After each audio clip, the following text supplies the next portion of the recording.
My name is Justine. I am 32 years old. I almost laughed when my sister leaned over and whispered to my mom, "One day, this house will be yours." The air in the lawyer's conference room was suffocating. My mom turned and smirked at me, acting as if everything had already been decided. She genuinely believed I was cornered, that I was seconds away from signing away my hard-earned home and walking out of that room with nothing. I did not say a single word. I did not argue. Instead, I calmly pushed a single thin manila folder across the table, revealing a truth they never saw coming. My mom confidently picked up the paper. Instantly, her smug face went pale, draining of every drop of color. My sister snatched the document out of her trembling hands. She read the first few lines and suddenly froze. She slowly turned to look at our mother, her eyes wide with shock before screaming in absolute fury.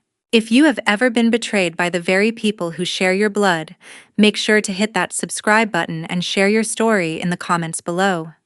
Greed can easily destroy a family, and today, I will show you exactly how I taught them a lesson they will never forget. Sitting there silently watching my mother and sister viciously tear each other apart over their selfish lies, my mind drifted back.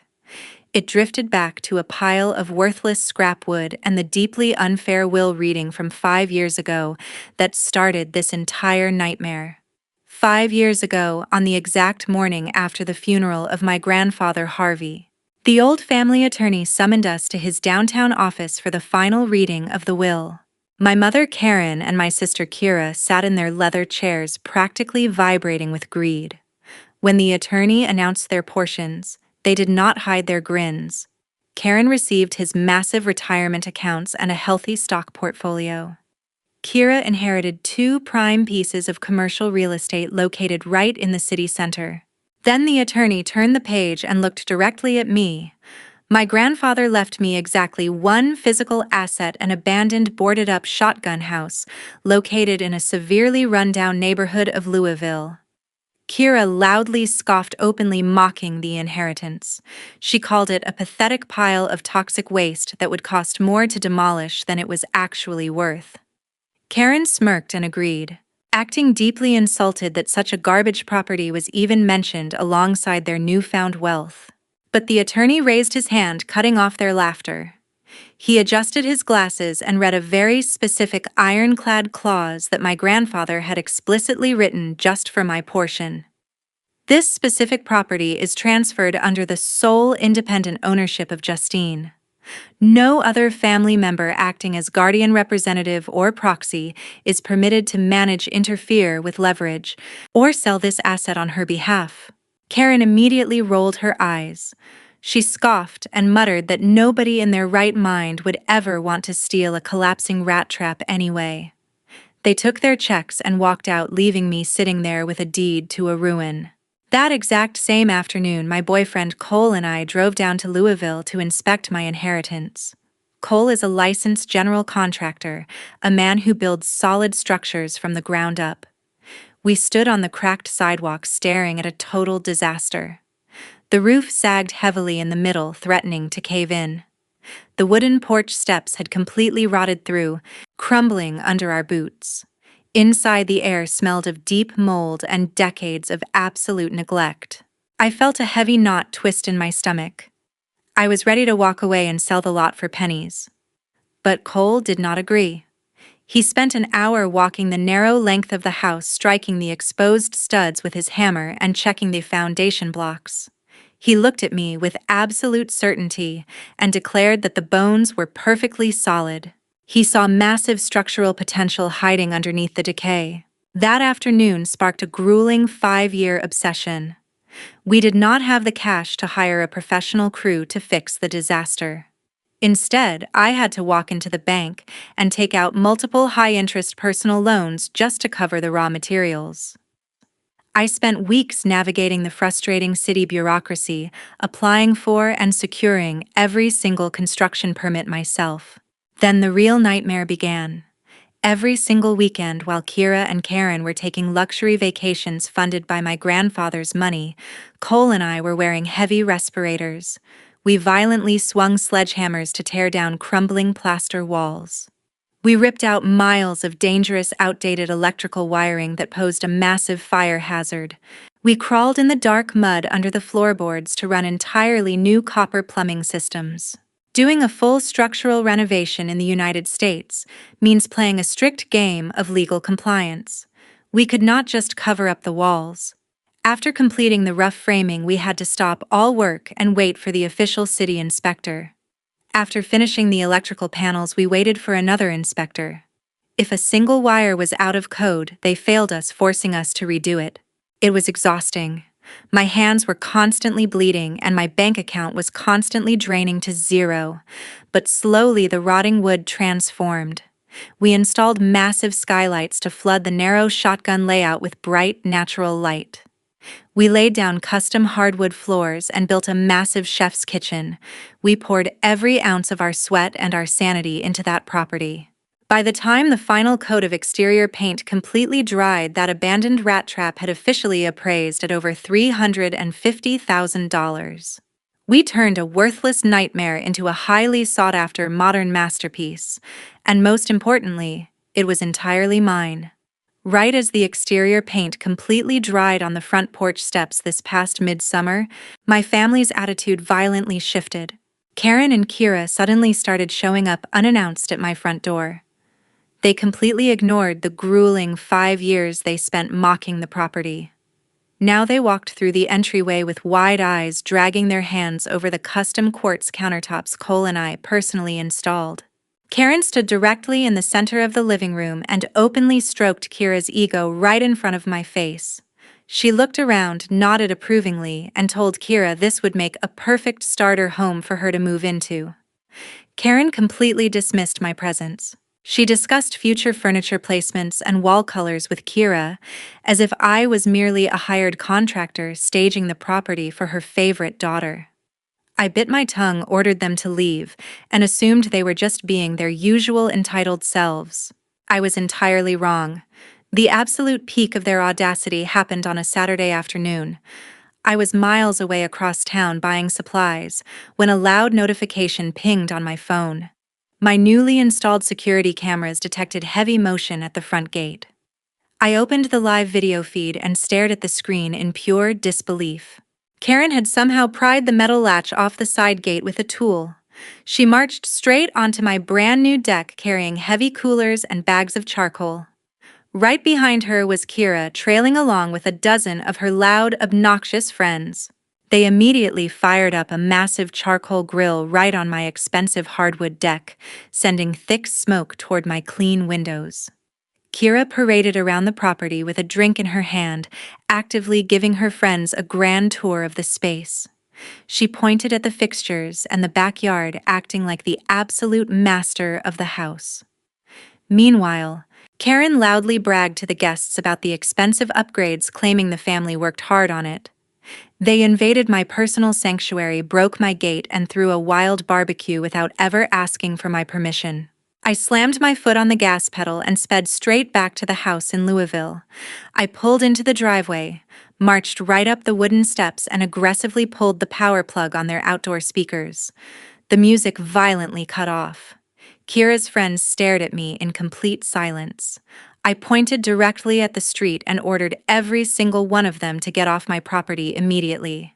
Karen stepped forward, attempting to use her classic manipulation tactics in front of an audience. She raised her voice, demanding to know why I was ruining a harmless family gathering. I did not argue or engage in a shouting match. I simply held up my phone, showed her the live security recording of her physically breaking my gate latch, and firmly threatened to call the police for trespassing and property damage. The color completely drained from her face. She grabbed her cooler, turned around, and stormed out to the street, dragging a furious Kira behind her. I did not waste another second. I immediately called an emergency locksmith to the house.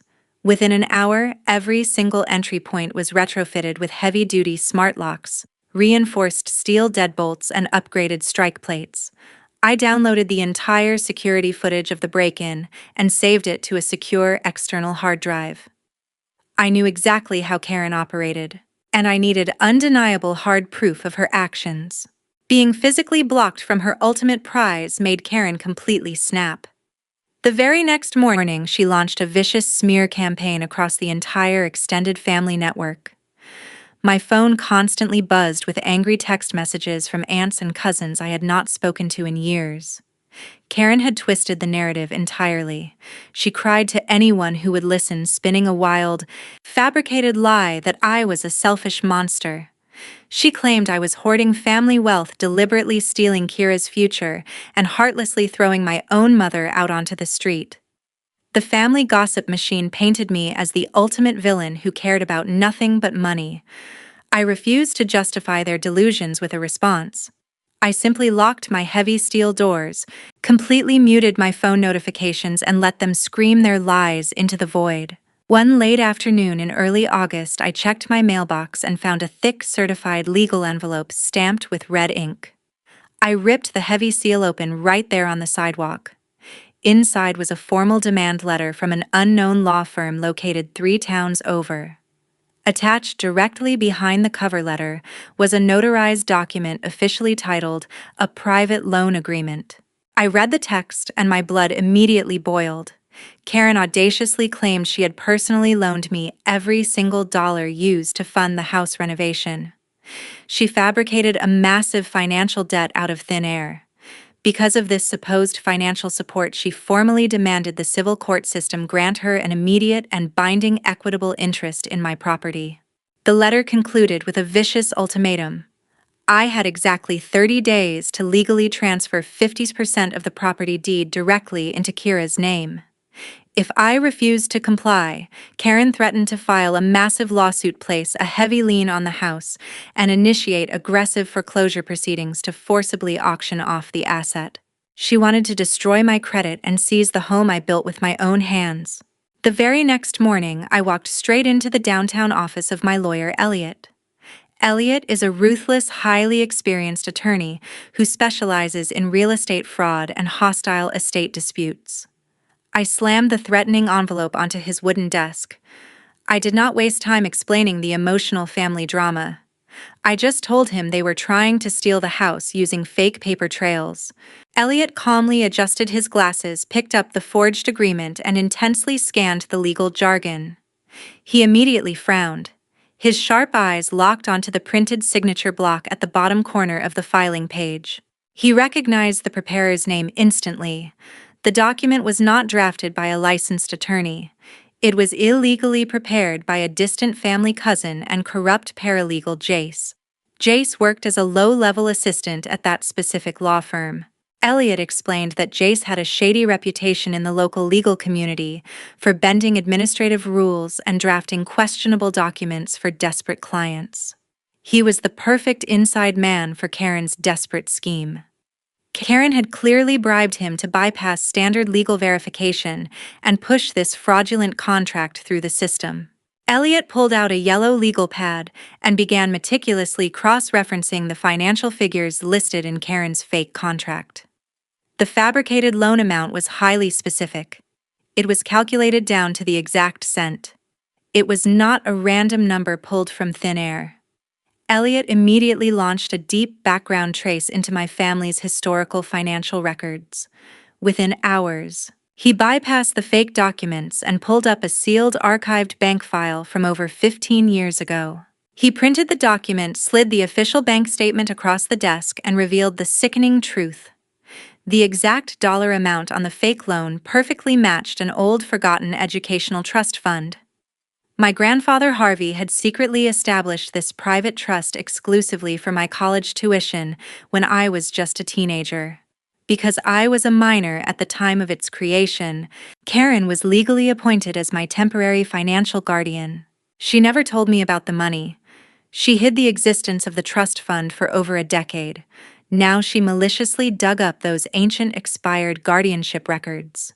Karen constructed a massive lie based on a technicality she no longer had any right to control.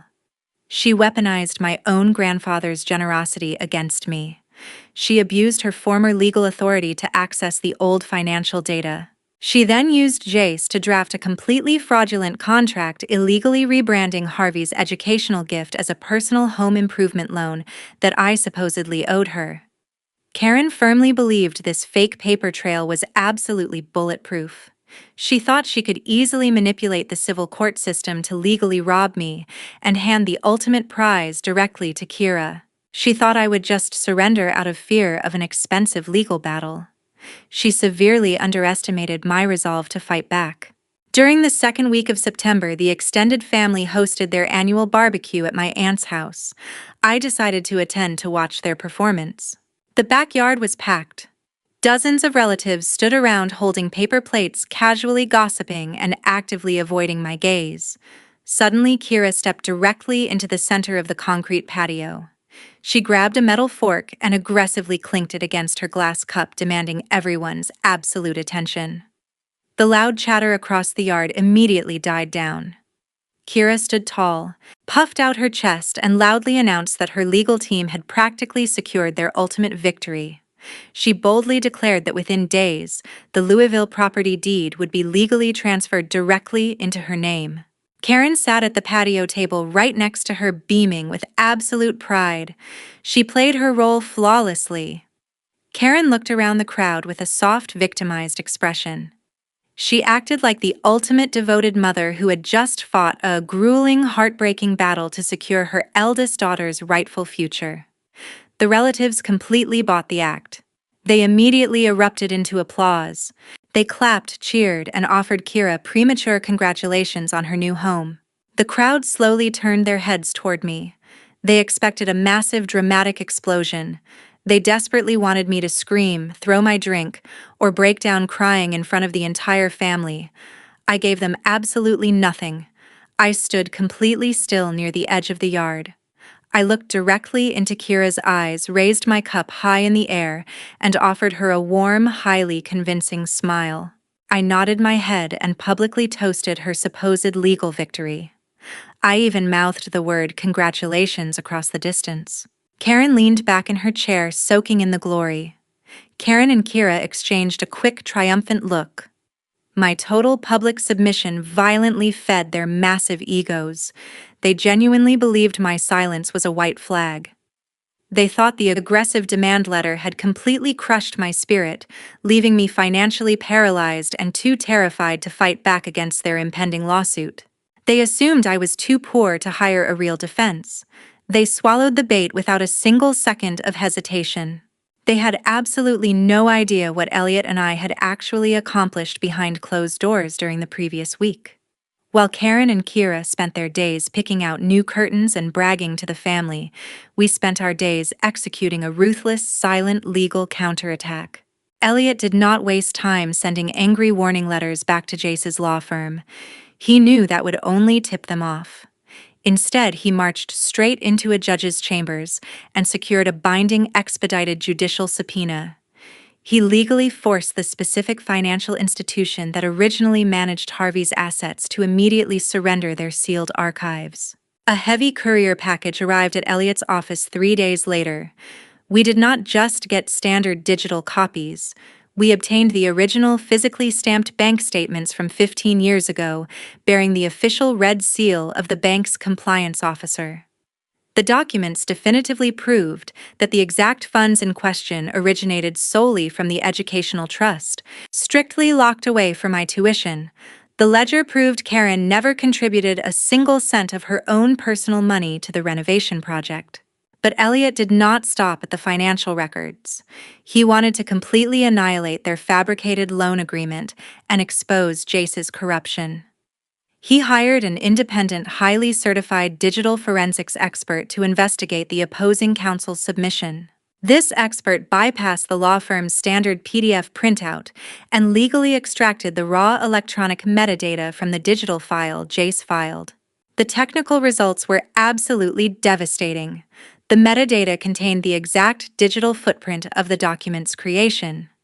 It proved down to the precise millisecond that the supposedly 15-year-old loan agreement did not even exist until exactly 2 months ago. The software extraction pulled the specific author ID the modern word processor version used, and the exact machine registry.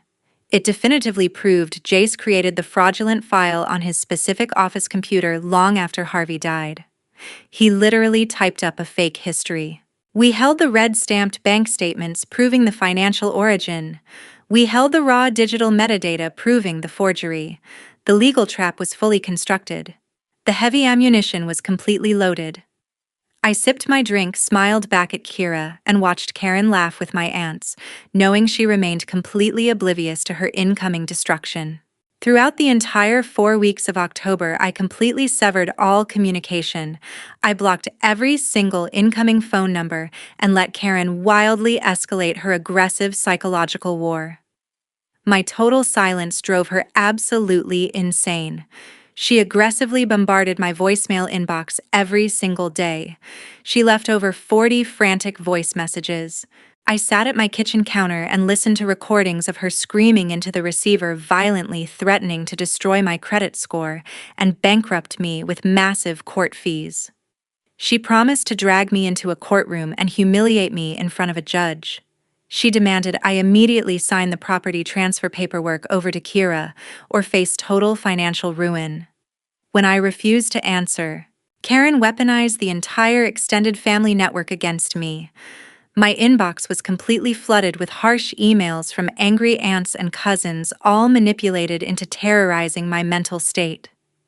They relentlessly pressured me to surrender the house and stop fighting my own mother. They called me greedy, delusional, and heartless. I never replied to a single message. I let Karen exhaust herself, blindly believing she was winning a brutal war of attrition. By the final week of October, Elliot officially cast the net. He drafted a highly calculated, deceptive email and sent it directly to the opposing law firm. Elliot completely fabricated a narrative of total surrender. He formally notified Karen's legal representation that I was entirely out of money. He wrote that the immense family pressure had completely broken my resolve, leaving me financially exhausted and utterly terrified of a lengthy civil trial. Elliot even intentionally used a slightly defeated tone in his writing. He made it seem like I was crying in his office, begging to make the harassment stop. Elliot formally requested an in-person negotiation meeting at his downtown office to peacefully resolve the property transfer and sign the required deeds. He deliberately used the exact words Karen desperately wanted to read. He offered her a total, unconditional surrender without any further resistance. Karen immediately swallowed the bait. She did not hesitate for a single second. Her greed completely blinded her logical judgment. She quickly confirmed the meeting date, fully expecting me to hand over the valuable estate without a fight. Inside the quiet conference room of Elliot's law firm, we meticulously prepared the execution block. Elliot stood at the edge of the long wooden table and placed 3 thick, heavy red folders directly in the center. We did not need a massive stack of useless paperwork to win this fight. Those 3 specific folders contained the lethal, undeniable proof that would systematically dismantle Karen's entire fraudulent scheme. The first folder held the raw digital metadata exposing the fake loan agreement creation date. The second folder held the sealed bank statements proving the true origin of the educational trust funds. The third folder held the ultimate, devastating secret that would permanently destroy Kira's blind loyalty to our mother. Every single piece of evidence was strictly verified, legally obtained, and ready to be deployed the second they walked through the door. Elliot aligned the folders perfectly, locking the physical trap into place. Meanwhile, the sudden easy victory triggered massive alarm bells for Jace. As a seasoned corrupt paralegal, Jace instantly smelled a trap. He knew competent defense attorneys like Elliot never surrendered high-value real estate assets without demanding a brutal fight. The lack of resistance absolutely terrified him.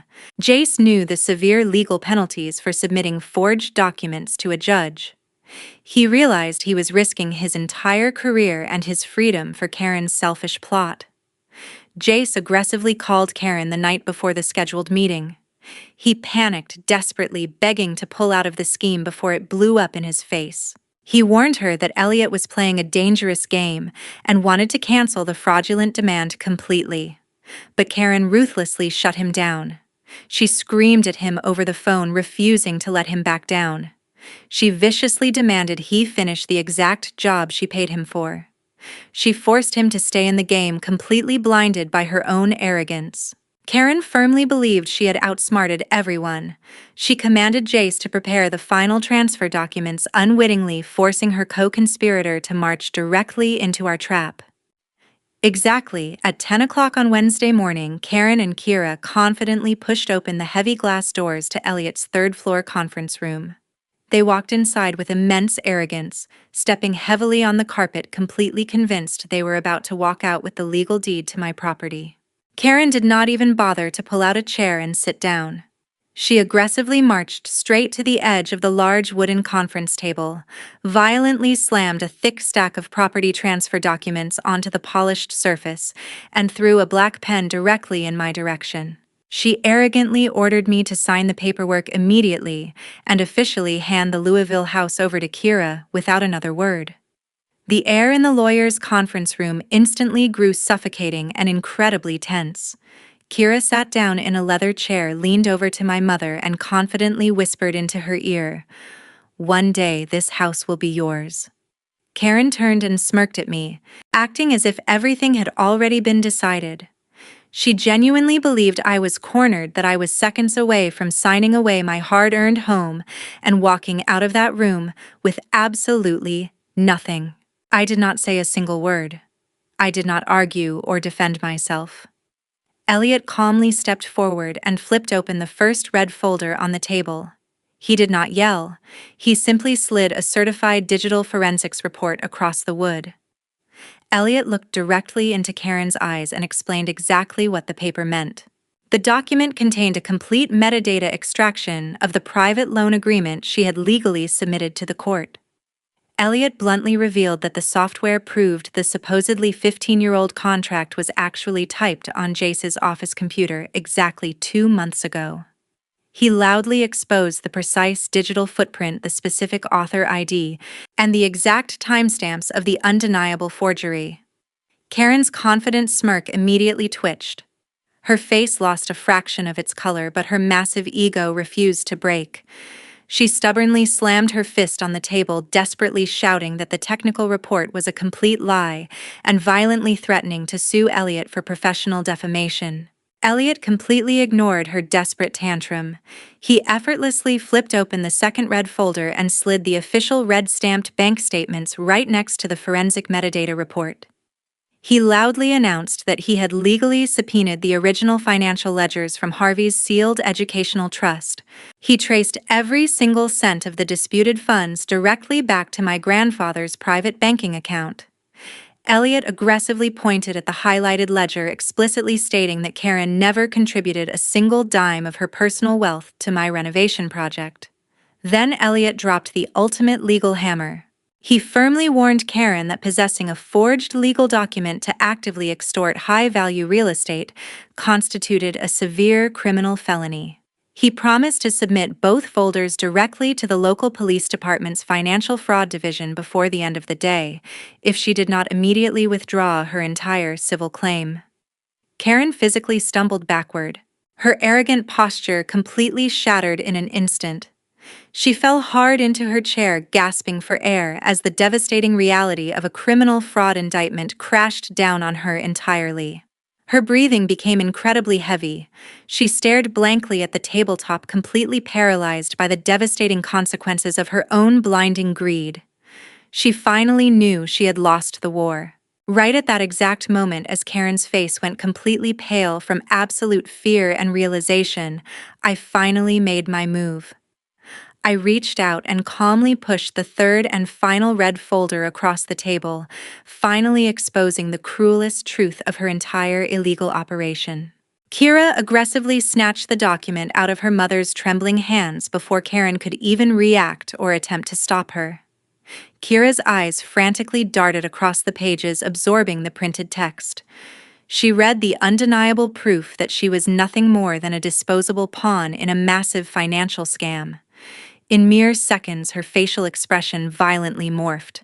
The initial shock and deep confusion completely vanished instantly, replaced by a look of absolute unhinged fury. Kira slowly turned her head, locked her furious, burning eyes onto a terrified Karen, and screamed at the top of her lungs, completely shattering the suffocating silence of the room. The suffocating atmosphere inside the conference room violently exploded the exact second Kira's eyes scanned the printed text inside the third folder. The folder contained a massive stack of intercepted text messages and emails between Karen and a high-profile real estate broker based in Florida. Elliot legally acquired these communications during his extensive background investigation. The printed conversations laid out a ruthless, calculated exit strategy. Karen explicitly instructed the broker to prepare a fast cash listing for the Louisville property. The messages confirmed her exact timeline. The very minute she successfully blackmailed me into signing the deed over to Kira, Karen planned to secretly leverage her legal authority over her daughter to immediately liquidate the asset. She planned to sell the house to the highest cash bidder, pocket every single dollar of the massive profit, and permanently relocate to a luxury beachfront condo in Florida. The messages were brutally clear. Karen never intended to give Kira a single brick, a single piece of wood, or a single cent. She completely manipulated her favorite daughter. She intentionally fed Kira massive delusions of homeownership solely to use her as a convenient, sympathetic shield to aggressively pressure me. Kira's hands violently shook as she dropped the papers onto the wooden table. She turned her head and stared at Karen as if looking at a complete stranger. Kira stepped forward, pointed her shaking finger directly at Karen's face, and screamed, "You lied to me too!" Karen aggressively scrambled out of her leather chair. She desperately tried to grab the printed emails, loudly stammering and attempting to spin another web of lies. She claimed the Florida broker was just giving her general financial advice, but Kira was completely done listening. The absolute betrayal shattered Kira's blinding loyalty. She aggressively shoved Karen's hands away and unleashed a vicious, humiliating verbal assault right in the middle of the law office. She cursed Karen for using her, for making her look like a massive fool in front of the entire extended family. Karen instantly dropped her victim act. She viciously snapped back, calling Kira an ungrateful brat who never worked a hard day in her life. The two women aggressively tore into each other. They screamed, cried, and violently shifted the blame, completely destroying their toxic relationship right in front of us. I did not feel a single ounce of pity. I did not shed a tear, and I did not offer a single word of forgiveness. I simply looked at Cole. He nodded, picked up my jacket, and opened the heavy glass door. We turned our backs on the screaming match and coldly walked out of the conference room, leaving them to drown in the absolute mess they deliberately created. We never looked back. The real-world consequences hit them with absolute, unforgiving force. Jace faced immediate disciplinary action. The state legal board permanently revoked his paralegal license for drafting fraudulent civil documents, completely destroying his entire career. Karen desperately tried to avoid criminal charges by officially dropping her civil lawsuit against me. However, she still owed massive legal fees to her own attorneys. Without the stolen house money to bail her out, Karen was forced to take out high-interest loans just to survive. She currently faces total financial bankruptcy. Kira completely cut off all contact with our mother. She moved out of Karen's house, broke, isolated, and left with absolutely nothing to her name. As for me, I hired a crew to install a massive, heavy-duty electronic security gate around the entire perimeter of the Louisville house. I upgraded every single camera and finally secured my peace of mind. Cole and I currently enjoy a quiet, beautiful life inside the exact home we built with our own hands. Unchecked greed completely tore their family apart, but it forged an invisible, unbreakable armor around me. I learned the hardest lesson of my entire adult life.